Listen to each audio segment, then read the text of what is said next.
아멘. 네, 오늘 저희 창세기 연속 설교 35번째 시간입니다. 35번째 저희가 말씀을 같이 나누고 있고요. 오늘은 드디어 18장으로 넘어가게 되었습니다. 18장 1절부터 16절까지의 말씀인데요. 지난번 저희가 7장 말씀도 두 번에 나눠서 봤었잖아요. 그래서 오늘 18장 이 본문 1절부터 16절까지를 두 번에 걸쳐서 보도록 하겠습니다. 오늘은 그 첫 번째 시간으로 같이 나누겠습니다. 지난주 했던 것 잠깐 복습하고 넘어가겠습니다. 명령에 대한 새로운 고찰이 있었지요. 이 그림 보시면 기억나십니까? 아침밤 명령. 제가 이렇게 이름을 지어서 설명드렸었는데요. 하나님께서 우리에게 명령하실 때 명령문으로 적혀있는 경우가 많아요. 그리고 그 명령문을 보면 우리의 마음에 자동적으로 명령을 지켜야 하나님이 날 좋아하시고 그리고 축복해 주시고 반대로 안 지키면 벌 주시고 싫어하시고 저주하실 것 같다라는 우리의 개념이 너무 많이 있어요. 제가 그것을 문화명령부터 시작해서 몇 가지 말씀드렸었죠.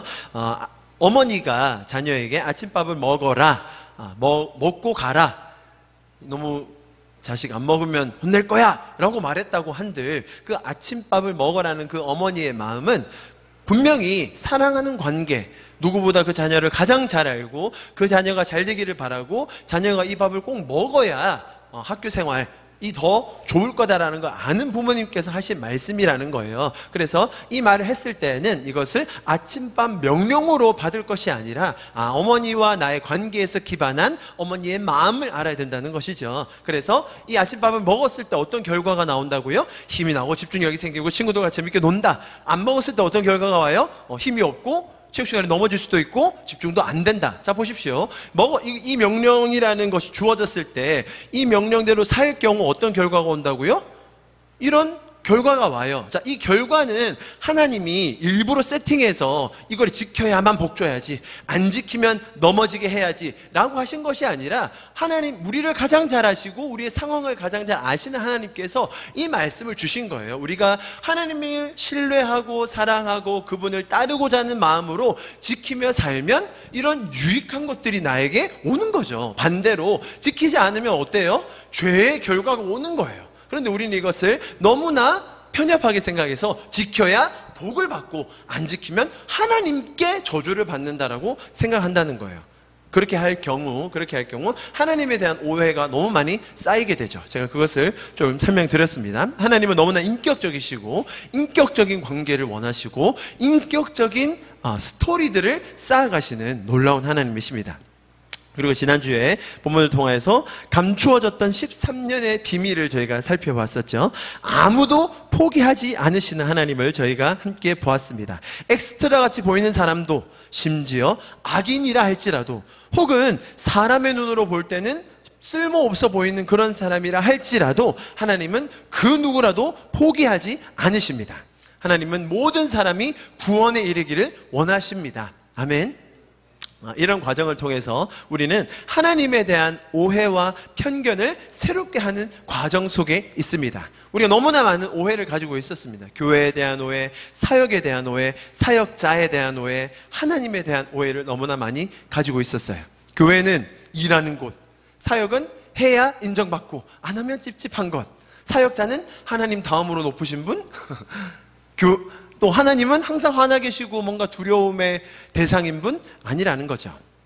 우리가 다시 만들어갈 하나님의 역사는 그렇지 않을 것입니다. 이 사람의 공로 중심이 아닌 인격적이시고 선하신 하나님 중심의 스토리가 쓰여갈 거예요. 자, 그런데 대박인 건 뭐냐면 그런 하나님께서 인간을 위해 일하고 계신다는 거죠. 그 하나님을 알 때 우리에게 반응이 나오고 그 반응을 통하여서 우리가 은혜를 누리고 내가 놀라고 내가 지금 어떻게 이러고 있지? 그리고 주변이 놀라는 거, 저 사람이 지금 어떻게 저렇게 살지? 내가 알던 그 사람 그런 마음이 아닌데 나도 놀라고 남도 놀라는 이 기독교의 매력 덩어리 기독교, 매력쟁이, 뭐 이렇게 좀 이미지가 바뀔 수 있기를 바랍니다. 아멘. 제가 지난주 17장 설명하면서 그 17장에 나오는 13년에 감추어진 시간 플러스 그런 상황을 21장에 이삭을 낳는 장면을 통해서 좀 설명을 드렸었습니다. 기억하시죠? 하갈과 이스마엘과 아브라함과 사라와 이삭까지 이 관계에서 어떤 다이나믹이 있었는지, 거기서 누가 제일 나쁜 사람이었죠? 단연 사라였습니다. 사라. 그 표독한 강남 아줌마 사라 때문에 어쩔 줄 몰라 하는 아브라함과 거기서 온갖 피해를 입어야 하는 감춰진 인물들, 그러나 그 인물들을 보호하시는 하나님을 통해서 저희가 은혜를 받았었죠. 그리고 마지막으로 이름을 바꿔주시는 하나님을 저희가 보았었습니다. 사레를 사라로, 아브라함을 아브라함으로. 그죠? 여기서 우리가 발견할 수 있는 원리는, 사람들은 항상 스스로의 정체성을 업그레이드 하려고 하죠. 내가 이것만 있으면, 이것만 더 잘하면, 이것만 가지게 되면 나도 사랑받고 인정받고 잘 나갈 텐데 라고 생각하는 정체성의 업그레이드를 꿈꿉니다. 그러나 우리가 그것을 시도하면 할수록 더 공허해지는 거죠. 여기서 발견할 수 있는 원리가 있는 거예요. 우리는 우리 스스로의 정체성을 바꿀 수가 없어요.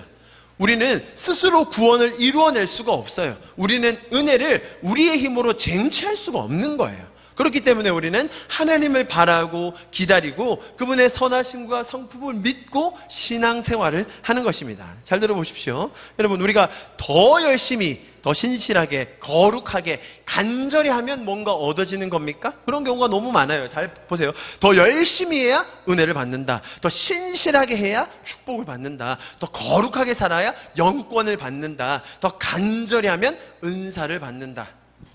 여러분, 이런 얘기가 얼마나 많은지 모릅니다. 제가 이번 주에 또 한 모임에 갔습니다. 자, 더 기도하면 더 잘 됩니다. 자, 얘기해서 이렇게 그렇게 하라고 하더라고. 더 기도하면 더 잘 됩니다. 더 기도하면 더 잘 된다. 무슨 소리지? 그러니까 기도를 더 많이 하면 일이 잘 풀리고, 기도를 더 열심히 하면 안 될 일도 되고, 뭐 이런 논리 아니겠습니까? 그죠? 그게 그런 말인가? 세미나였어요. 그래가지고 옆 교회는 보니까 이렇게 막 열심히 해가지고 뭐 애들이 2배가 늘었대요. 우리도 더 분발해가지고 더 큰 역사를 이룹시다. 그분들의 제가 심정은 충분히 이해를 해요. 뭔가 아이들, 다음 세대를 세우고 전도를 하고 이런 거 아는데, 근데 거기 전반적으로 깔려있는 원리는 이마트와 홈플러스가 경쟁하는 거랑 뭐가 다르냐는 거죠. 에? 더 열심히 해서, 더 빡세게 해서, 더 좋은 전략을 써서 우리도 저기처럼 큰 판매를 이루어 보자, 뭐 이런 논리라는 거예요. 제가 그분들의 마음과 그분들의 심정을 충분히 이해하면서도 이거는 기독교 원리가 아니지 않나, 그런 생각을 계속 하게 되었어요. 자, 여러분, 우리가 다시 한번 성경을 진짜로 근본적으로 보면서 하나님께서 우리 삶에 어떤 원리로 일하시며 하나님이 우리에게 원하시는 건 무엇인가를 다시 한번 발견하는 또 오늘 말씀이 되기를 바랍니다. 지난주 복습이었고요. 자, 오늘은 드디어 18장의 말씀 저희가 같이 보겠습니다. 우리가 같이 말씀을 읽었는데요. 좀 재밌는 것은 아브라함이 하나님을 알아봅니다. 새 사람이 등장하고 아브라함이 뜬금없이 후다닥 나와가지고 뭔가 그분들을 대접하고 잘 섬기는 모습을 봅니다. 아브라함이 조금 달라진 것 같아요. 조금. 여러분, 우리가 아까 읽었을 때 개역 개정 버전으로 봤는데요. 어떤 분위기로 느끼셨습니까? 아브라함의 감정, 아브라함의 이 심정이 그 일을 하면서 어떤 마음이었을까요? 저희가 읽었던 그 버전으로 보면 좀 아브라함이 불안하면서 약간 쫄아가지고 높으신 분들이 오셨는데 막 어떻게 해야 되지? 잘해야 되는데 막 급히 막 음식을 하고 막 이런 모습처럼 저는 항상 느꼈었어요. 그런데 제가 이제 이런 흐름으로 보면서 아브라함이 지금 좀 전에 하나님을 만났고 좀 전에 하나님을 알고 있는 상태에서, 여러분 17장에서 99세 때 하나님이 나타나셨고 이제 21장에서 100세 때 이삭을 낳아요. 그러니까 사실 1년이 채 안 되는 기간으로 지금 17장부터 21장이 진행되는 겁니다. 그러니까 하나님을 직접 대면한 지 지금 몇 달 안 된 것 같아요. 제가 볼 때는 그 상황에서 그래 맞아 그분이지 하고 알아보고 갔어요. 근데 아브라함의 마음이 어땠을까? 제 생각에는 너무 좋은 손님, 내가 바라는 분, 귀한 손님이 와서 막 들떠가지고 막 행복해하면서 빨리 준비하는 이런 모습으로 저는 느꼈어요. 여러분 어떻게 느끼셨습니까? 그러니까 하나님의 이미지가 어떠냐에 따라 지금 우리가 18장을 읽는데도 아브라함의 이 급히 움직이는 모습이 쫄아가지고 막 상사의 명령을 기다리는 그런 바쁨인지, 아니면 내가 좋아하는 사람이 왔을 때, 내가 기대하는 사람이 왔을 때 분주하죠. 어떤 분주함인지 아시겠죠? 막 요리하고 막 어떻게 하면 잘해드릴까? 어떻게 하면 더 편안하게 쉬시게 하고 갈까? 그런 마음인지 완전 다르게 보일 수 있다고 생각합니다. 그죠? 반대로 사라는 아직 감이 없어요. 전혀 감이 없죠. 그저 웃지요. 부부가 오래 살다 보니 이렇게 닮아가는 걸까요? 아브라함이 한 것과 똑같이 사라도 반응합니다. 아브라함은 웃으며 그죠? 그때 아브라함 웃으면서 스스로가 만들었던 대안, 이스마엘이나 하시죠 라고 했었는데, 이번에 사라는 웃기는 했는데 또 안 웃었다고 거짓말을 했어요. 이 사라 거짓말. 자, 거짓말해서 하나님이 너 웃었잖아 라고 말한 것처럼 보여요. 자, 여기서 이제 보통은 이렇게 결론 나죠. 그러니 여러분 거짓말하지 마세요. 거짓말하면 하나님이 혼냅니다. 이번 주도 거짓말하지 마시고 진리만 말하는 우리가 되기를 바랍니다 라고 하면, 이게 성경을 아주 이게 초등학생 수준으로 보는 거예요. 여러분, 이 웃고 거짓말하는 사라 속에서 사실 조의를 보는 거죠. 안 그렇겠습니까? 네. 그런 사라도 열국의 어미로 세우시는 하나님을 봐야 되는 겁니다. 할렐루야. 거짓말하면 하나님이 혼낸다, 지금 그 차원이 아니에요. 사실 제가 볼 때 사라가 마음속으로 웃었어요. 마음속으로 웃고 내가 이렇게 나이 많고 우리 남편도 늙었는데 무슨 재미가 있으리요 라고 말하는 사라의 모습을 보며 거기 계신 그 세 분, 한 분은 하나님, 두 분은 천사인 것 같아요. 그 세 분이 뭐라고 느끼셨을까요? 그래, 너 모르지 아직? 맞아, 너 아직 몰라. 아브라함도 지금 조금 왔어. 너도 이제 곧 올 거야. 내가 너 그렇게 도와줄게 라고 하시는 그런 하나님이 바라보시는 그 마음을 알아야지. 너 거짓말, 거기서 그 하나님이 아니야 너 거짓말 했어 라고 하는 말이 마치 엄벌하시는 것 같이 화가 나셔가지고 사라를 꾸짖으시는 모습으로 볼 필요가 전혀 없다는 것이죠. 이해하시겠죠? 그러니까 18장을 우리가 쭉 읽으면서도 하나님이 우리에게 가지신 마음을 정확하게 알면 이 성경을 보는 눈이 달라질 수 있다는 것입니다. 거짓말하지 말라는 메시지는 세상에 많이 있으니까요. 그건 세상에서 그냥 강연해서 들으시고 성경을 읽으실 때는 하나님의 마음을 발견하는 저와 여러분 되기를 축복합니다. 자, 여기까지 제가 18장을 그냥 쭉 한번 다른 렌즈로 읽어봤습니다. 제가 오늘 보고 싶은 또 다른 구절이 있는데요. 좀 같이 보겠습니다. 좀 특이한 장면이 나옵니다. 사라가 웃으면서 반응할 때 하나님께서, 여호와께서 한 가지 독특한 언급을 하세요. 눈으로 쭉 보시죠. 장면들 기억하시잖아요. 그죠? 나타나시고 아브라함이 막 서두르고 하고, 근데 이제 사라는 어디 있느냐 했더니 뒤에서 듣고, 이제 나는 지금 흔히 말하는 폐경기가 이미 지났죠. 그래서 아이를 가질 수 없는 거예요. 그래서 무슨 즐거움이 있으리요 했어요. 이 말을 누구한테 했는지 아세요? 보세요. 사라가 속으로 웃고 이르되 내가 노쇠하고 내 주인도 늙었으니 내게 무슨 즐거움이 있으리요. 사라가 했는데 하나님께서 누구한테 말씀하시게요? 아브라함에게 말해요. 사라를 꼬집는 게 아니에요. 아브라함은 지금 뜬금없는 거죠. 내가 어떻게 알아요? 지금 내 와이프가 마음속으로 얘기한 거를. 보세요. 여호와께서 아브라함에게 이르시되, 참 재밌는 거예요. 지금 사라는 혼날 군번이 아니에요. 하나님을 알아가는 지금 시간인 거죠. 이해하시겠죠? 아브라함에게 이르셨어요. 왜 웃으며 이르기를 네가 늙었고 아들을 못 낳는다고 하지? 아브라함아, 그죠? 그러면서 아브라함에게 하시는 말씀, 여호와께 능하지 못한 일이 있겠느냐? 질문입니까? 질문이 아닙니까? 제가 이제 다양한 번역본으로 가져왔는데요. 자, 아무튼 이렇게 해서 약속을 하고 이제 끝나요. 배웅하러 나가는 장면까지 그 다음 주에 또 그 다음 장면 볼 건데, 보세요. 다른 번역으로 제가 지금 보신 이 14절 요 말씀, 요 구절을 다른 번역으로 가져왔습니다. 한번 보십시오. 이 야훼가 무슨 일인데 못하겠느냐? 나 주가 할 수 없는 일이 있느냐? 나 여호와께 불가능한 일이 있겠느냐? 영어로 Is anything too hard for the Lord? Is anything too difficult for the Lord? 자, 여기에 대답은 뭐라고 해야 돼요? 이 질문에 대한 대답? 자, 아니요라고 해주셨어요. 자, 이제 아니요라고 했기 때문에 제가 이제 집요하게 물어봐야지. 자, 아니요. 자, 여호와께서 할 수 있는 일이 있겠느냐? 우리의 대답은 자연스럽게 아니요. 다 하실 수 있죠. 라고 나올 것 같아요. 그죠? 일반적으로 하나님께서 하신 것은 질문은 아니에요. 하나님이 그러신 분이라는 거를 이제 아브라함에게 확인을 시켜 주시는 것이죠. 자, 여러분 이 표현을 잘 보시면서, 자, 이런 표현들을 보면 우리가 떠올리는 하나님의 이미지는 어떤 하나님인가요? 이런 구절을 대할 때, 우리가 뭐 말씀을 보거나 묵상하거나 혹은 이런 스토리들을 볼 때 이런 거를 보면서 그래, 하나님은 이런 분이시지 라고 우리가 떠올리게 됩니다. 너무나 쉽게 하나님은 전능하신 분, 하나님은 무엇이든 할 수 있으신 분, 하나님은 불가능이 없으신 분. 요즘 유행하는 노래, 요즘은 아니죠. Nothing is impossible. 못하시는 게 없으신 분. 자, 요런 이미지 떠오르시죠? 지금 제가 강요하는 거 아니죠, 여러분한테? 자, 이거 보면서 일반적으로 여러분 떠오르실 겁니다. 그런 질문. 자, 그러면 제가 단도직입적으로 묻겠습니다. 하나님은 아무도 뚫을 수 없는 방패를 만들 수 있어요?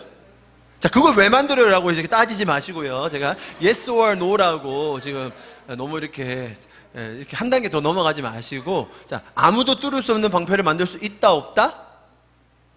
있다. 잘했어요. 자, 그러면 이제 그 다음 질문은 아시죠? 그죠? 그러면 어떤 방패도 뚫을 수 없는 창을 하나님은 만들 수 있다, 없다? 그러지 마세요라고 지금 이제 스스로의 덫에 걸린 거죠. 자, 여러분, 이것은 저희가 너무나 잘 아는 모순에 대한 이야기예요. 모순에 대한 이야기 아시죠? 그러니까 아무도 뚫을 수 없는 방패 하나님 만들 수 있으시죠. 그리고 모든 걸 다 뚫을 수 있는 창 하나님 만들 수 있으십니다.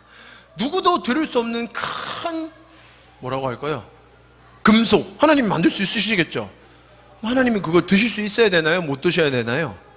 자, 여러분, 제가 뭘 이야기하려고 하냐면 우리 인간의 지성이 하나님의 이 전능하심을 이해하기가 불가능해요. 자, 그거를 인지하셔야 됩니다. 그러니까 우리가 이 문장을 보면 하나님은 불가능한 일이 없으세요. 하나님은 뭐든지 하실 수 있어요. 그런데 우리가 생각하는 그 불가능이 없으신 하나님, 우리가 생각하는 전능하신 하나님이라는 것은 하나님의 그 전능함과 하나님의 무한함을 정의할 수가 없어요. 우리는 우리의 지성과 우리의 이 지성의 한계 안에 갇혀서 생각한다는 거예요. 그런데 우리는 너무나 쉽게 이 표현을 보면서 맞아, 하나님은 뭐든지 하실 수 있어, 하나님에겐 불가능이 없어 라고 인지를 해요. 그러면서 불만을 가져요. 근데 왜 나한테는 이러시지? 근데 왜 나한테는 안 그러시지? 라는 의문을 가진다는 거예요. 자, 여러분, 성경은 하나님을 온 우주의 창조자로 이야기하고 있고, 그리고 하나님이 전능하시다라는 표현이 너무나 많이 나옵니다. 우리는 그 말에 동의합니다. 아멘입니다. 하나님은 전능하시고 하나님께 불가능한 일이 없습니다. 자, 그런데 성경에서 말하는 그 전능한 하나님이라는 표현은 도대체 뭘 나타나려고 하는 건지를 저희가 알아야 돼요. 단순히 하나님에게는 불가능한 것이 없어, 하나님은 맘만 먹으시면 다 하실 수 있어, 마치 진이의 요정 같은 그런 하나님의 이미지로 생각하고 있는 분들이 너무 상처를 많이 받아요. 왜 내 사랑하는 사람을 구해주지 않으셨죠? 왜 내 질병은 치료해주지 않으시죠? 하나님께는 감기나 암이나 다 같은 거 아닙니까? 왜 우리 아내의 암을 치료해주지 않으시죠? 여러분, 만약에 이 구절을 그렇게 해석한다면 우리의 마음속의 상처가 너무나 깊어져요. 이것 때문에 하나님을 떠나고 기독교를 적대시하고 사탄을 섬기는 사람 제가 많이 합니다. 왜 하나님은 내 아들을, 왜 하나님은 나를, 왜 하나님은 우리 부모님을 그 상황에서, 그 지경 속에서 구해내지 않으십니까? 다 하실 수 있다면서요? 죽은 사람도 살리신다면서요? 쉬워 보이는 암은 왜 치료 안 해주시나요? 그렇게 단순해 보이는 이거는 왜 해결해 주시지 않으시나요? 여러분, 그런 질문 가져본 적 없으십니까? 너무나 많은 사람들이 사실 우리가 가지고 있는 이 지성의 한계 속에서 해석한 전능한 하나님이라는 그 틀 때문에 하나님을 오해하게 된다는 겁니다. 자, 여러분, 우리가 오늘 그것을 좀 알아볼 것이고요, 다음 주까지 요 표현에 대해서 좀 알아보겠습니다. 자, 여러분, 그럼 또 질문 하나 드릴게요. 하나님의 능력으로 못할 것이 없다, 성도에게는 불가능한 것이 없다, 뭐 이렇게 말하는 성경 구절 여러분 아는 거 뭐가 있으세요? 생각나는 거? 아니면 하나님은 전능하셔서 모든 것을 하실 수 있다라고 이제 이야기를 들려주는 그런 스토리들이 있어요, 성경에. 그죠? 어떤 것들이 떠오르세요?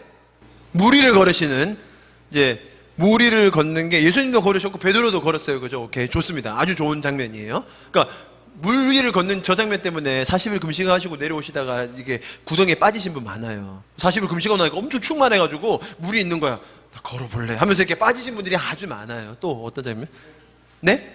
물고기 153마리, 그죠? 베드로가 못 잡고 있을 때 반대편으로 던져라 했더니 153마리가 잡혔어요. 그 153마리를 센 게 누군지 아세요? 요한이 또 그 물고기를 셌어요, 한 마리씩. 참 희한해, 요한의 성격이. 베드로는 막 뛰어갔는데 요한은 그걸 다 세가지고 기록을 했어요, 153마리. 또 네? 빵 5병이요. 좋습니다. 또 기드온의 300용사. 혹시 성경 구절 뭐 얘기 생각나시는 거 없으세요? 믿는 자에게 능치 못함이 없다. 이제 그 정확한 구절을 제가 보여드릴게요. 또 예를 들면 사도행전에도 나오잖아요. 권능을 받아 뭐 이렇게 하는 거. 자, 지금 말씀해 주신 그런 장면들을 가지고 제가 다음 주에 얘기하려고 해요. 네? 근데 오늘은 제가 좀 다른 몇 가지를 제가 여러분과 나누겠습니다. 대표적으로 이야기하는 게 요 구절입니다. 그렇지 않습니까? 저기 카톡 프로필 사진과 상태 메시지에 가장 인기 있는 구절 중에 하나죠. 네.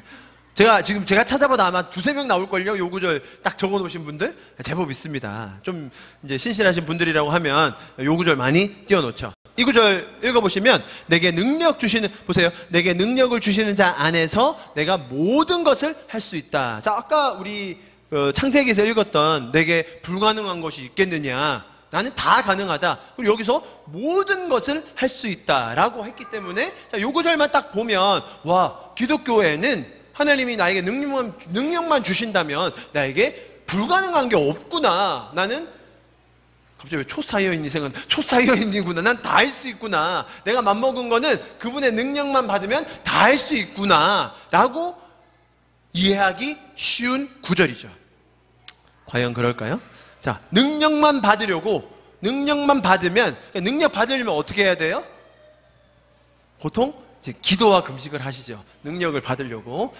이제 중세 수도사들이 그렇게 많이 했어요. 그래서 능력을 받으려면 기도와 금식을 많이 해야 되고, 그걸 많이 해서 능력을 받으면 어떻게 된다?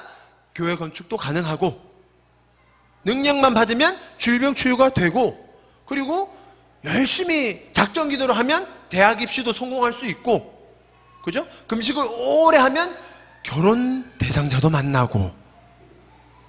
자, 반대로 말하면 너는 어떻게 이렇게 기도를 안 했길래 아직도 그 모양이니? 야, 너 기도를 하긴 했는데 어떻게 기도를 했길래 아직도 응답을 못 받았니? 라는 말 안 들어보셨나요? 야, 나는 금식으로 했더니 응답이 오더라. 아, 그래? 나는 다니엘 금식을 했더니 이런 결과가 오던걸? 자, 여러분, 제가 지금 말씀드리는 이 맥락을, 뉘앙스를 잘 보십시오. 우리가 어떤 사고로 하나님과 그분의 역사를 계속 판단하고 있는지. 그죠? 저 사람 어떻게 응답을 받았대? 야, 새벽 재단을 1년을 쌓았대. 하루도 안 빠지고, 눈이 오나 비가 오나. 여러분, 이게 전통적인 어른들의 생각이었어요. 새벽 재단을 쌓아야, 새벽 재단에 기도를 심어야, 그래야 자식이 복을 받는다. 이해하시겠죠? 제가 근데 여기에 중심에 있는 부모님의 사랑하는 마음을 폄하하자는 게 아니에요. 그런데 이 사랑하는 마음이 드러난 형태는 소농도에 물 떠놓고 비는 거랑 다를 바가 없다는 거예요. 성경은 그걸 말하는 게 아니라는 거죠. 자, 제가 이 구절을 설명해 드리기 위해서 오늘 아주 재밌는 성경 공부를 여러분과 아주 짧게 할 거예요. 아주 재밌는 성경 공부. 아시겠죠? 기대가 되시 성경 공부에 지금부터는. 자, 오늘 전체 메시지와는 후반부에 이제 진짜 메시지를 나눌 건데, 이건 이제 지나가는 다리로 할 거예요. 너무 중요하기 때문에, 너무 많이 오용되는 구절이기 때문에 제가 설명드릴 겁니다. 자, 빌립보서는 사도 바울이 2차 전도 여행 때, 이제 벌써 이렇게 얘기하니까 관심도 확 떨어지죠. 다시 재밌게 만들어, 재밌게. 자, 2차 선교 여행 때예요. 2차. 이제 1차 때는 1차 때는 보시면 요쪽에 돌았거든요. 1차 때. 자, 2차 때는 좀 크게 돕니다. 2차 때 간 지역 중에 하나가 어디냐면 여기 빌립보 지역이에요. 빌립보. 아, 이거 뭐 고대 지도고 지금 현대는 없는 거 아닙니까? 제가 그럴 줄 알고 구글 지도를 준비했는데요. 자, 이게 어디 지금 보세요. 지금 요렇게랑 지금 자, 보십시오. 여기 고린도는 지금도 있거든요. 여기 아테네 고린도 어딘지 아시겠죠? 자, 보이시죠? 그리고 여기 지금 바울이 지나간 데 요렇게 지나간 거예요. 이렇게 다시 여기 보시면 여기예요. 그죠? 아시겠죠? 지금 여기는 어디예요? 여기는 지금 현대로 말하면 어디? 터키. 여기 밑에 시리아. 여기 선 보이시나요? 뭐라고 적혀 있죠?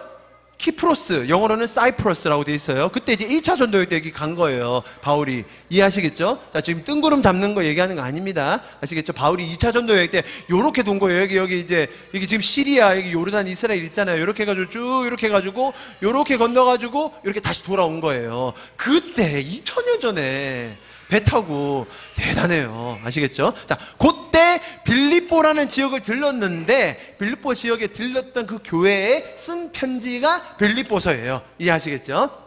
재밌죠? 재밌게 하려고 제가 지금 엄청 지금 노래하고 있는데. 자, 빌립보에서 일어났던 일 혹시 아는 거 있으세요? 혹시 빌립보에서 한 3명 정도가 중요한데, 시험에 나오는 3명이 있어요. 시험에 나온다고 해야 또 이제 집중을 하니까. 먼저는 귀신 들린 종이 있었어요. 귀신 들린 종을 쫓아내요. 그랬더니 어떻게 되죠? 바울과 실라가 감옥에 갇혀요. 감옥에 갇혀가지고 또 뭘 했죠? 찬양을 했네요. 그랬더니 감옥문이 열려가지고 이제 나왔더니 그 간수가 보고 죽으려고. 왜냐하면 그때 당시는 감옥에 있는 사람을 잃어버리면 자기가 사형을 당해요. 그래서 자기가 자결하려고 할 때 바울이 멈춰라 해가지고 이제 너와 내 집이 구원을 얻으리라, 그 구절이 거기 나와요. 그래가지고 이제 만나고 또 한 명 중요한 사람이 있어요. 빌립보 지역에. 누굴까요? 자주장사 루디아라는 이 비즈니스 우먼이 있었어요. 그게 바로 빌립보입니다. 빌립보. 자주장사 루디아라는 이 여성이 있는데, 이 자주장사가 뭐 하는 사람이냐면요, 자, 여러분 생각해 보세요. 그 루디아는 보시면 빌립보에서 장사를 하고 있었거든요. 근데 루디아는 아마 유대인인 것 같아요. 남편에 대한 기록은 없는데 혼자 비즈니스를 하고 있는 여성이었어요. 고향은 여기 보시면 두아디라, 여기입니다. 여기. 이 당시 지금 국경을 넘어가는 거잖아요. 여자 혼자서 태어난 곳이 아닌 곳에서 국경을 넘어가서 장사를 하고 있었던 사람. 뭘 팔았어요? 자주장사. 자주가 뭐죠? 자주색 옷감을 판 거예요. 비단 같은 거. 자, 자주색을 만들려면 당시에 어떻게 해야 됐을까요? 지금처럼 화학연료, 염료를 사용해서 옷감을, 색깔을 넣을 수 있었을까요? 당연히 그때는 다 천연 재료예요. 자주색은 어떻게 만들 수 있느냐? 당시 여기 이제 페니키아라는 지역에 살던 그 소라고동이라는 게 있는데, 그 소라고동의 내장 창자를 살짝 짜면 이 보라색이 조금 나와요. 그래서 옷감 하나를 염색하기 위해서 고동 8,000마리를 잡았다고 고고학자들이 연구를 하더라고요. 그러니까 그 한 장이 얼마나 비싸겠어요. 그래서 유럽에 있는 이쪽에 이 고린도 지역의 이 여성들이 보석을 좋아했거든요. 이런 예쁜 거. 이래가지고 거기에다 파는 일을 했던 사람 루디아예요. 재밌죠? 성경이 이렇게 재밌는데 이런 얘기. 근데 그래가지고 빌립보에 그 감옥에 있던 간수, 그 가족, 그 다음에 루디아를 중심으로 교회가 생긴 거예요. 아시겠죠? 그래서 이 교회를 다 돌고 나서 나중에 바울이 이제 이 빌립보에 있는 교회에게 쓴 편지가 뭐다? 빌립보서다라는 거예요. 자, 빌립보 교회는 참 독특하게 다른 모든 지역 교회가 바울한테 헌금을 한 적은 없어요. 그러니까 연보라고 하죠. 이렇게 재정적인 도움을 준 적은 없는데 유독 이 빌립보 교회가 바울에게 재정적인 도움을 줘요. 누구 때문일까요? 루디아 때문이죠. 루디아가 보통 여성이 아니었습니다. 바울 일행이 사람이 많았어요. 보세요. 바울, 실라, 이 2차 전도행 중간에 디모데가 합류합니다. 디모데. 그리고 16장, 사도행전 16장에 보면 이제 요쯤에 와서 이제 누가가 합류를 해요. 원래 3인칭으로 가다가 1인칭 복수로 가, 우리가 뭐 이러면서. 그래가지고 이제 누가도 합류하죠. 아마 디도도 같이 있었던 것 같거든요. 아주 적게 잡아 4-5명. 그보다 더 많았을 수도 있어요. 근데 루디아가 뭐라고 해요? 우리 집에 와서 묵으세요. 어우, 대단한. 그래서 집에 방이 많은 거죠. 화장실도 많고. 그러니까 루디아가 적극적으로 도왔을 거다라고 충분히 생각해 볼 수 있어요. 그죠? 그래서 빌립보 교회가 바울의 선교 여행에서 재정적인 것들을 많이 도왔다. 그래서 루디아 선교회 뭐 이런 거 많아요. 루디아 뭐 여성회 이런 거 많거든요. 나도 돈 좀 벌어보자 뭐 이런 심리인지 모르겠지만 자, 아시겠죠? 그래가지고 해서 나중에 로마에 바울이 가택연금돼요. 그러니까 감옥에 들어간 건 아니라 움직일 수 없는 상태, 가택연금, 이제 실질적으로는 투옥 된 거죠. 움직일 수 없게. 그런데 이제 바울이 건강도 안 좋고 노쇠해가지고 도움이 많이 필요했어. 뭐 요리도 해야 되고 밥도 해 먹어야 되고 집안일도 해야 되는데 그때 도울 사람이 필요했어요. 그래서 빌립보 교회에서 바울한테 로마로 도와줄 사람을 한 명 보내요. 처음 들어보셨죠?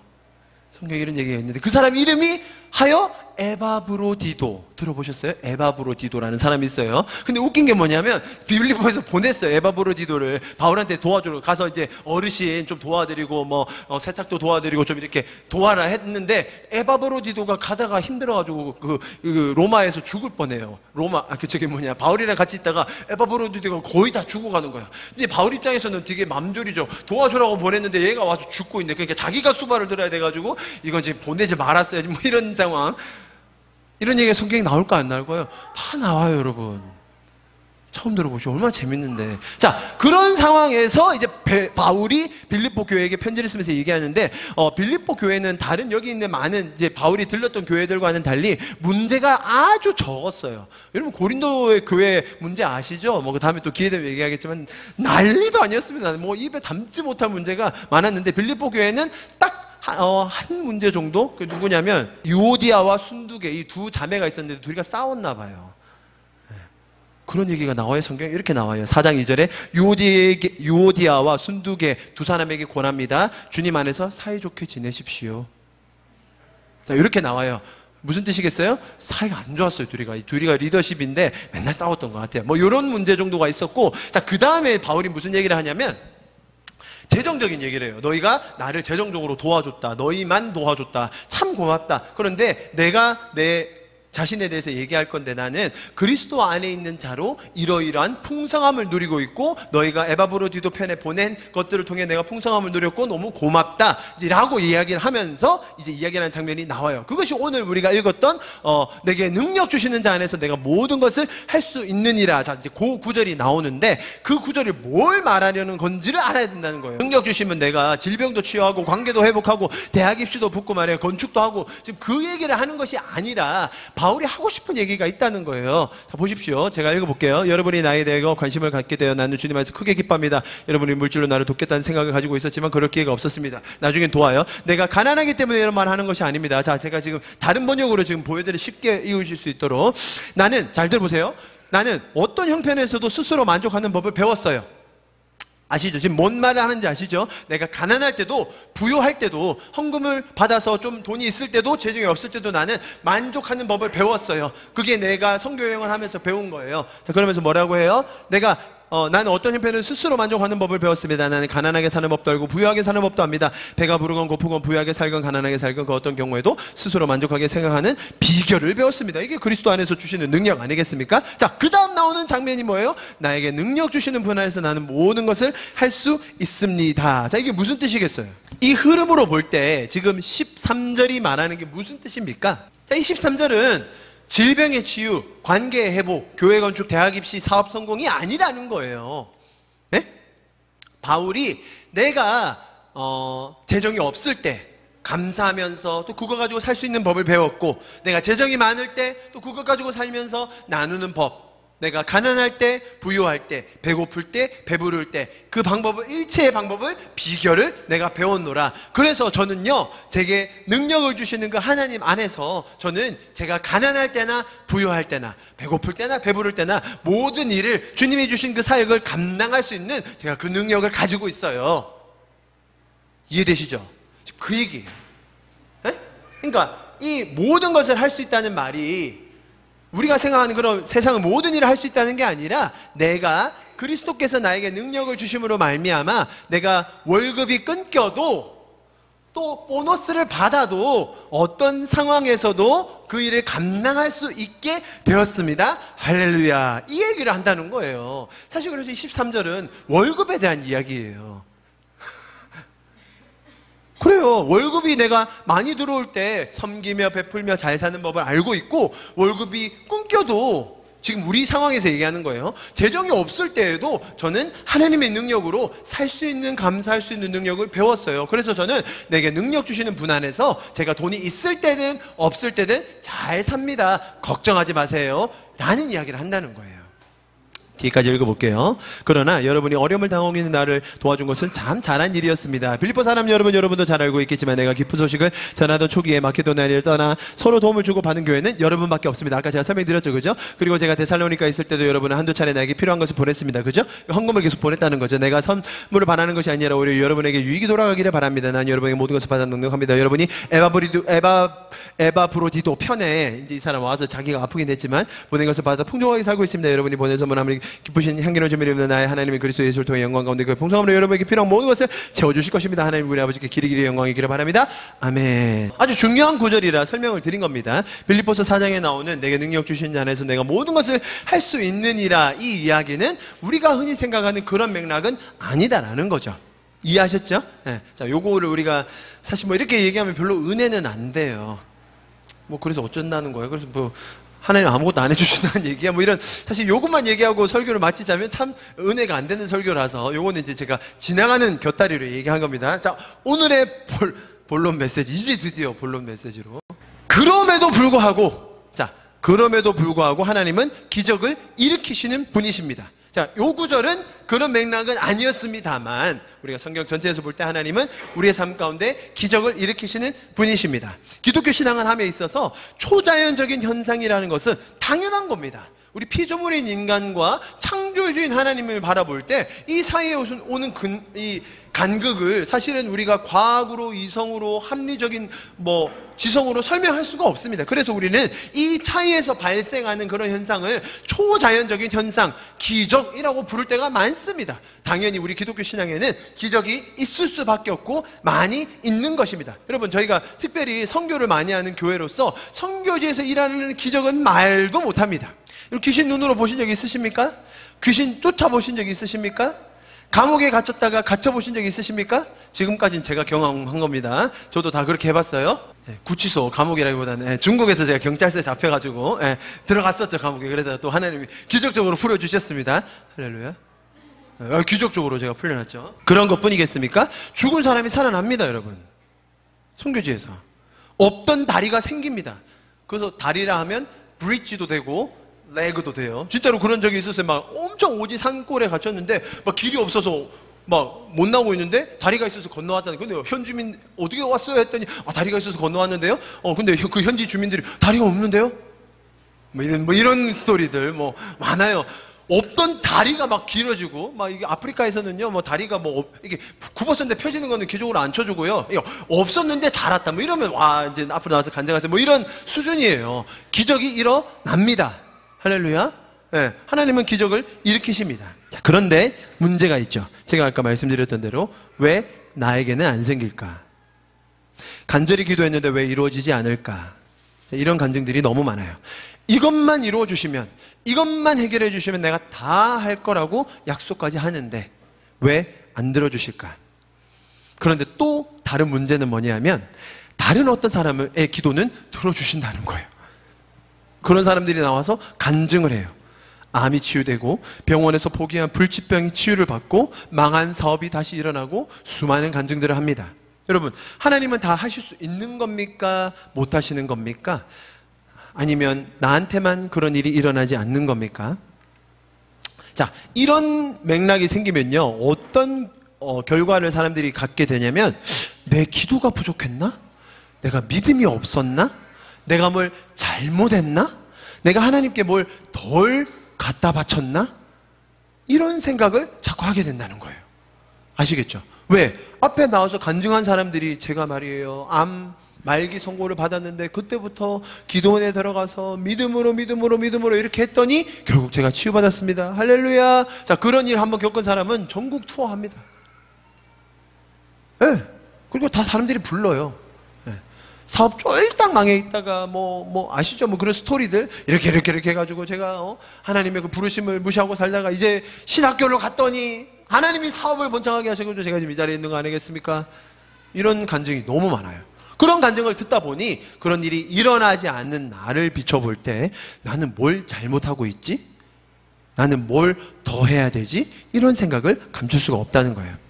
여러분, 제가 몇 가지 이야기를 한번 들려드려 볼게요. 이런 간증이 참 많아요. 태풍이 불었어요. 그래서 막 수많은 사람이 죽었어요. 아니면 막 아주 극적으로 비행기가 추락 사고가 있었어요. 안에 있던 사람 다 죽었어요. 아니면 지진이 일어난다든지, 아주 대표적으로 9.11 사건 이런 거 있지 않습니까? 큰 사건 사고들. 여러분, 그런 사건 사고들이 일어날 때마다 항상 간증하는 사람이 나와요. 그런 거 보신 적 있으세요? 예를 들면 비행기 추락 사건이 있는데 어떤 사람이 나와서 간증을 하는 거예요.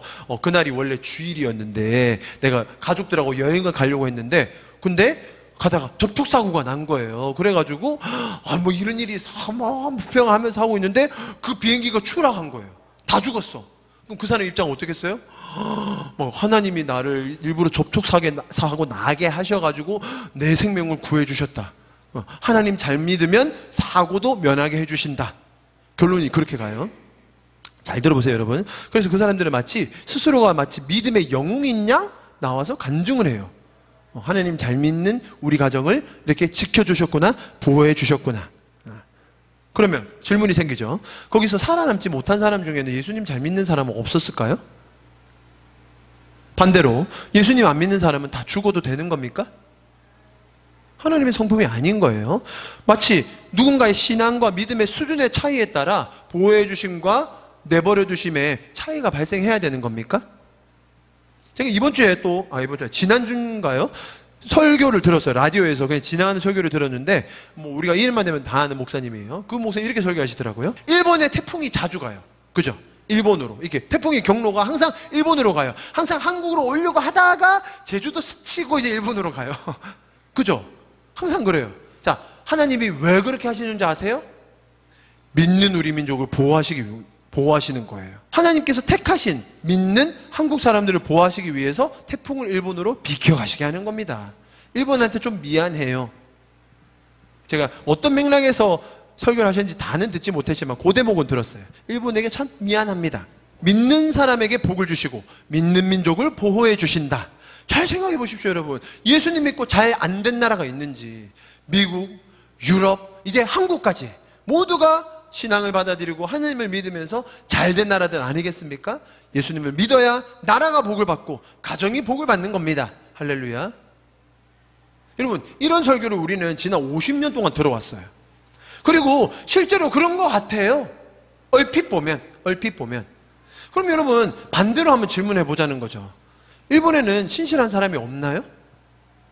일본은 우상만 섬겨서 태풍으로 맨날 매년 갈아엎으시는 겁니까? 지진으로, 방사능으로 벌하시는 겁니까? 하나님 안 믿는 사람은 죽어도 되고 저주받아도 되고 하나님의 그 처벌의 대상이 되어야 하는 겁니까? 그런 분들이 항상 이렇게 얘기하십니다. 가인은 저주 라인, 아벨은 축복의 라인. 함은 저주받은 민족, 나머지는 축복 라인. 다윗은 복받은 왕, 사울은 저주받은 왕. 노아는 구원받아 방주에 타 구원받고 나머지는 다 수장당함. 자, 여러분 어디에 줄 설 겁니까? 여러분 신앙생활은 줄 서는 겁니다. 줄 잘 서셔야 됩니다. 아담의 줄에 서지 말고 예수 그리스도의 줄에 서시기 바랍니다 라고 이야기해요. 성경이 그렇게 말하는 것 같은 구절이 있어요. 그러면서 모든 사람을 이분화시켜요. 벌받을, 저주받을 라인, 그리고 복받을 라인. 여러분 어느 라인에 쓰실 겁니까? 라고 이야기합니다. 이 모든 이러한 맥락의 해석은 인간의 공덕주의에 기반한 해석이에요. 내가 뭔가를 하고 내가 뭔가를 해내고 더 했을 때에 나에게 이런 복이 온다, 하나님이 능력을 나에게 발휘하신다 라고 생각하기 쉽게 만들기 때문이에요. 그래서 이러한 맥락에서 우리가 아까 봤던 빌립보서 말씀, 내게 능력 주시는 자 안에 모든 것을 할 수 있다라는 걸 해석하다 보니 우리가 능력을 받으려고 애쓴다는 거죠. 능력만 받으면 다 해결된다라고 생각하는 거예요. 그럼 능력은 어떻게 받습니까? 아까 말씀드렸죠? 분명히 이렇게 나옵니다. 성령이 너희에게 임하시면 너희가 권능을 받고. 그래서 자, 능력 받는 비결은 뭐라고요? 성령을 받아야 된다. 자, 성령을 받으려면 어떻게 해야 돼요? 오로지 기도에 힘쓰니라 라고 사도행전에 나오죠. 그걸 제가 다음 주에 낱낱이 밝혀보겠습니다. 자, 여러분 잘 들어보십시오. 성경은 영웅적인 기도의 시간을 채워내서 마치 남들은 못하는 위임, 남들은 이루어내지 못하는 사명을 감당해낸 사람들의 이야기가 아닙니다. 조금 문장이 길었죠. 아주 좋은 문장인데 다시. 성경은 영웅적인 하루에 4시간, 6시간, 어떤 분들 8시간 아시죠? 그런 분들. 그런 영웅적인 기도의 시간을 채워내서 마치 남들은 못하는 위임이나 사명을 감당해낸 그런 위인들을 기록한 책이 아닙니다. 성경은 반대로 은혜를 받아 자격이 없는데 그 하나님의 놀라우신 사랑을 받아 자신이 누구인지를 깨닫고 하나님의 그 은혜에 반응하며 산 사람들, 저와 여러분의 이야기입니다. 이해하시겠죠? 내가 생각하는 하나님에 대한 한계가 있어요. 내가 생각하는 하나님에 대한 오해가 있다고요. 하나님은 이렇게는 못하실걸? 하나님은 저렇게는 안 하실 거야. 하나님은 이런 분은 아니실 거야. 여러분 그때가 하나님이 기적을 베푸세요. 우리가 생각하는 그 이성의 한계, 생각의 한계가 있잖아요. 폐경인 내가 어떻게 자녀를 임신하겠어? 그래, 맞아. 네가 날 잘 모르지? 내가 임신하게 해줄게. 내가 너로 자녀를 가지게 해줄게. 하나님 저 물 어떻게 가릅니까? 우리는 이제 죽었어요. 앞에는 홍해, 뒤에는 저 적군들, 우리는 다 끝입니다. 그렇게 생각하지? 맞아. 너희는 그렇게 생각할 수밖에 없어. 맞아. 내가 해볼게. 잘 봐라, 알았지? 바다가 갈라질 거야. 자, 하나님이 기적을 베푸시는 순간순간은 항상 인간의 한계를 깨뜨리시는 장면이라는 거예요. 인간의 오해를 깨트리시는 장면이라는 거예요. 하나님이 기적을 베푸실 때는 하나님을 드러내고 싶은 거예요.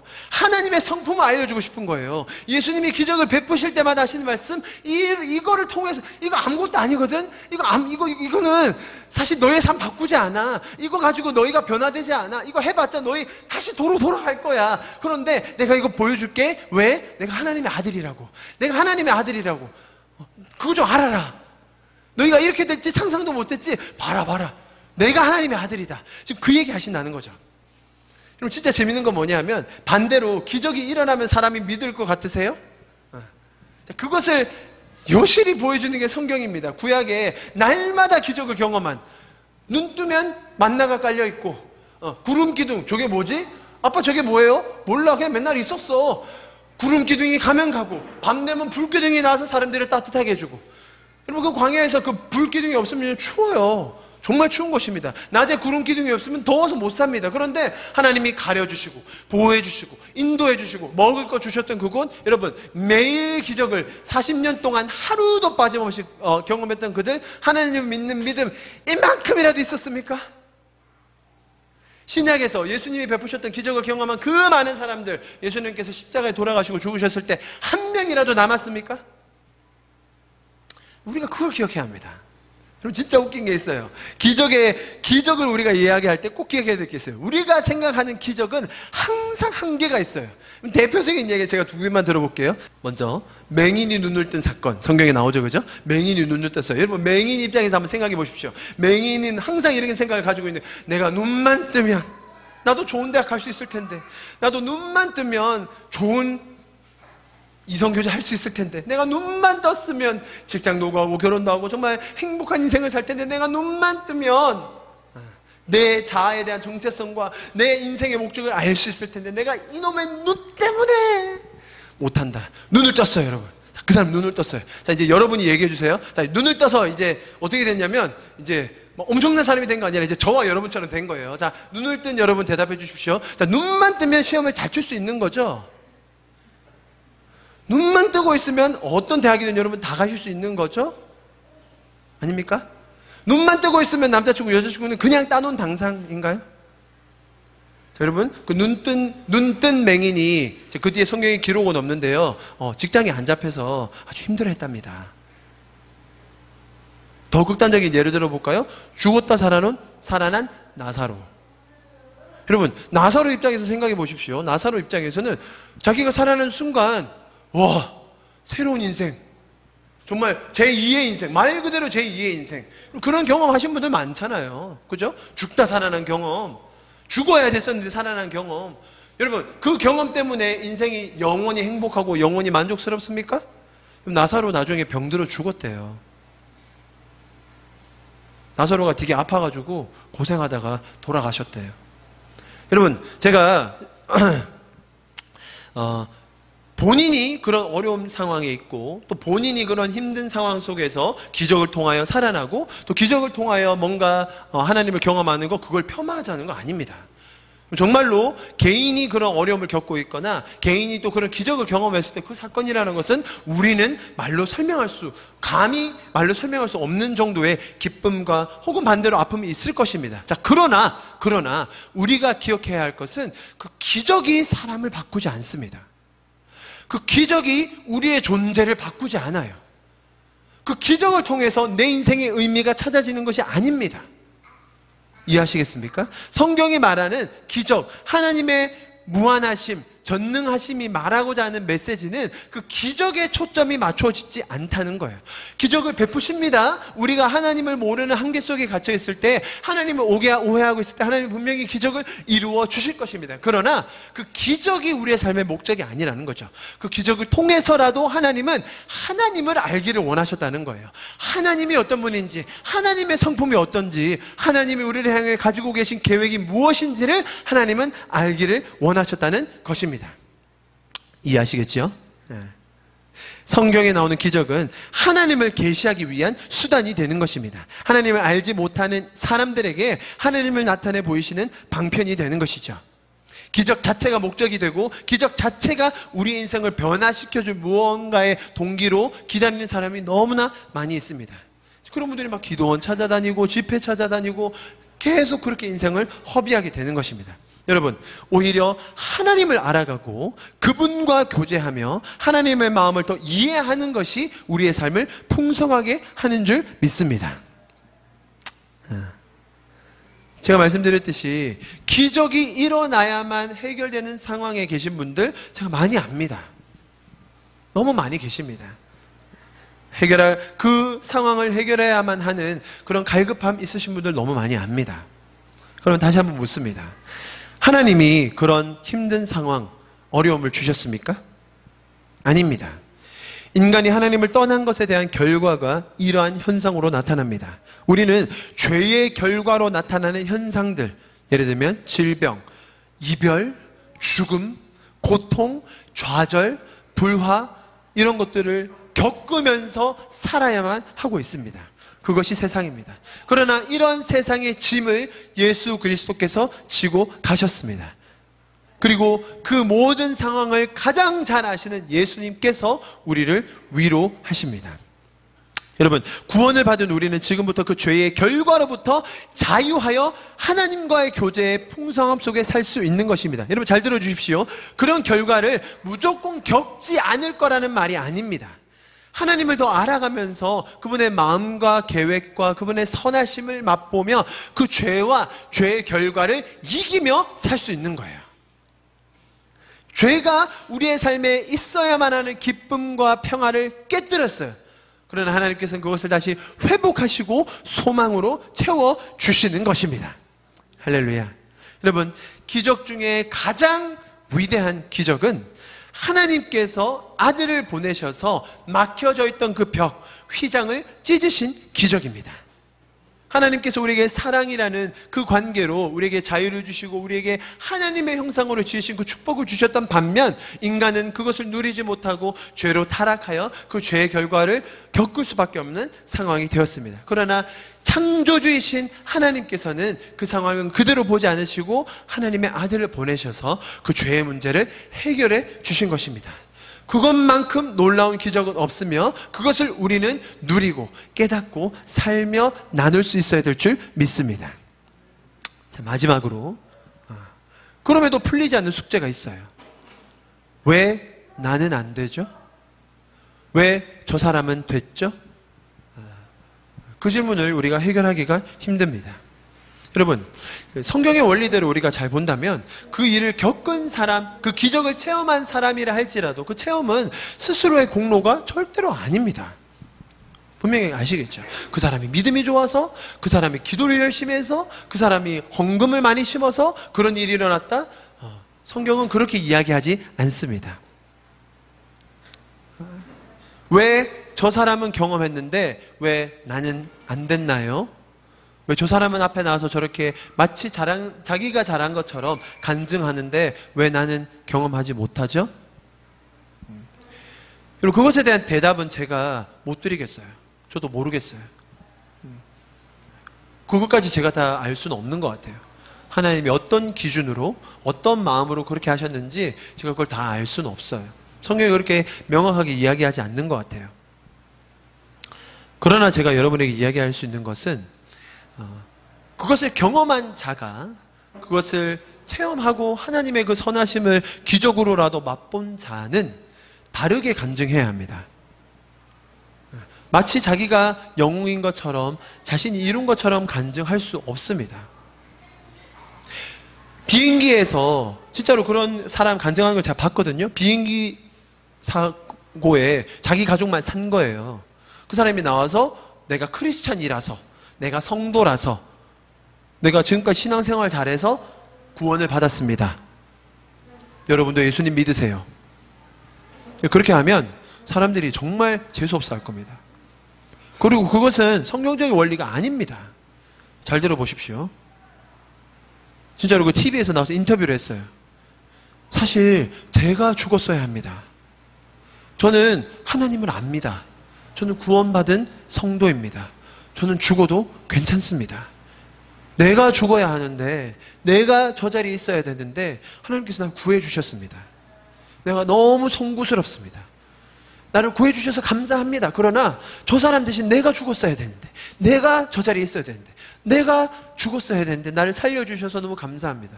내가 너무 송구스럽습니다. 내가 죄송합니다. 내가 가인이었고 내가 죽을 수밖에 없는 그 수장당해야만 하는 그 수많은 사람이었고 내가 벌을 받아야 하는 그 사람이었는데 하나님은 나를 아벨로, 나를 노아로, 나를 아브라함으로 불러주셔서 내가 지금 살고 있습니다. 너무 감사합니다. 그래서 나는 빚진 마음으로 살아가는 겁니다. 내가 잘해서가 아니라, 내가 뭔가 뛰어나서가 아니라 하나님이 나를 택해 주심에, 하나님이 나를 구해 주심에 내가 감사하고 송구스러운 마음으로, 빚진 마음으로 살아가야 하는 것입니다. 그것이 오늘 우리가 본문에서 보았던 아브라함과 사라의 모습 아닙니까? 아브라함과 사라가 꿈꾸지도 못하는 그곳에서 기적으로 보여주신 것처럼 우리가 죄인 되었을 때에 하나님께서는 우리를 기적과 같이 구원해 주신 것입니다. 우리가 자격이 있어서가 아니라, 우리가 뭔가를 잘해서가 아니라 하나님은 우리를 사랑하시는 마음으로 우리를 택하여 주시고 우리를 구원하여 주시고 지금 이곳까지 인도해 주신 그 은혜를 잊지 말아야 하겠습니다. 이 시간 좀 기도하고 예배를 좀 마쳤으면 좋겠는데요. 제가 오늘 여러 가지 이야기를 여러분에게 드렸습니다. 빌립보서 이야기서부터 하나님의 그 전능하심과 하나님의 무한하심, 성경에서 말하는 전능하신 하나님이라는 것이 무엇을 말하려고 하는지에 대해서 제가 좀 여러 가지 이야기들과 또 성경의 구절들을 가지고 여러분에게 설명을 드렸습니다. 여러분에게 조금이나마 더 이해가 되셨으면 좋겠습니다. 또 그리고 여러분이 가지고 계셨던 그런 의문들, 왜 나는, 왜 저 사람은, 왜 하나님은, 좀 이런 의문에 대해서 우리가 성경적으로 그것을 바르게 이해하는 시간이 되었기를 바랍니다. 우리 좀 같이 기도합시다. 여러분, 하나님께서는 지금 이 순간에도 기적을 통해 하나님을 계시해 주고 계십니다. 우리가 죄로부터 자유하여 하나님을 만나고 성령님과 동행하며 그 풍성함을 누리는 기적을 우리는 오늘도 경험할 수 있는 것입니다. 반대로 말하면 우리에게 행하신 수많은 놀라운 기적들이 우리에게 너무나 많이 있음에도 불구하고 우리가 그것을 누리지 못하고 깨닫지 못하는 안타까운 현실들이 우리 안에도 많이 있습니다. 성령님, 우리를 도와주십시오. 성령님, 우리를 다시 한번 회복시켜 주십시오. 하나님께서 우리의 삶에 행하시고 놀라운 기적들이 내 삶에 다시 한번 생명처럼 살아나게 하여 주시옵소서. 주님께서 행하신 놀라운 기적들로 말미암아 내 삶에 은혜가 넘치게 하여 주시옵소서. 그 은혜를 갈급해하고 목말라하는 세상에 나누는 제가 되게 하여 주시옵소서. 하나님, 내가 너무나 송구스럽습니다. 하나님, 내가 너무나 부족하며 하나님, 내 인생이 이렇게 올 수 없는 인생이었는데 나를 구원해 주시고 나를 인도해 주셔서 주님 너무 감사합니다. 내가 죽었어야 하는 죄인이었는데 나를 구원하여 주시고 인도하여 주셔서 감사합니다. 내가 저 자리에 있어야 했는데, 내가 죽었어야 하는 사람인데 주님, 내가 무엇이 간데 나를 구원해 주시고 주님, 내가 무엇이 간데 나에게 이렇게 큰 기쁨을 주십니까? 주님, 그 은혜가 내 삶에 풍성하게 하여 주시옵소서. 주님, 내가 그 은혜로 다시 한번 생명을 살게 하여 주시옵소서. 우리 이렇게 주님 앞에 우리의 마음을 올려드리며 마지막으로 기도하고 예배를 마치도록 하겠습니다. 기도하시겠습니다.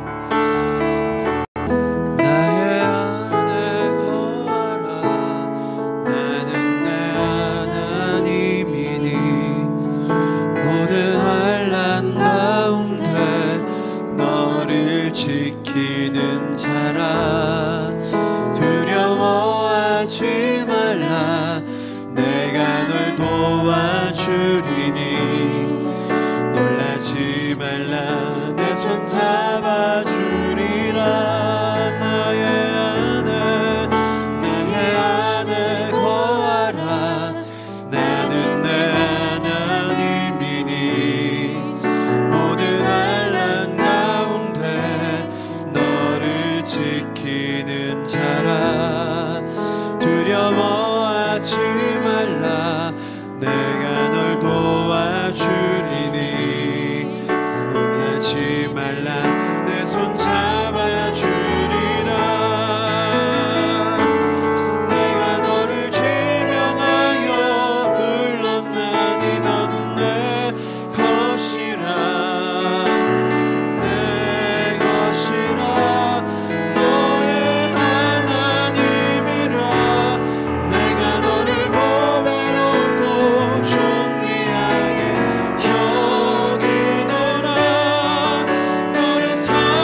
우리를 불러주시고 이곳까지 인도하여 주신 주님 감사합니다. 우리가 하나님의 마음을 바로 알아 하나님과의 교제 속에, 인격적인 만남 속에, 그 스토리 속에 하나님을 더 알고 또 하나님과 더 교제하며 주님께서 주신 그 놀라운 기적과 은혜를 누리며 나누며 사는 우리가 되게 하여 주시옵소서. 우리 교회가 그렇게 주님의 은혜 안에 바로 서게 하여 주시옵소서. 주님께서 행하신 놀라운 일들을 우리가 함께 간증하고 또 주님께서 행하신 놀라운 기적들로 우리가 기뻐하게 하여 주시옵소서. 주님 감사를 드립니다. 주님께서 주신 은혜로 인하여 다시 한번 주님을 찬양하고 예배합니다. 감사드리며 예수 그리스도 이름으로 함께 기도하였습니다. 아멘.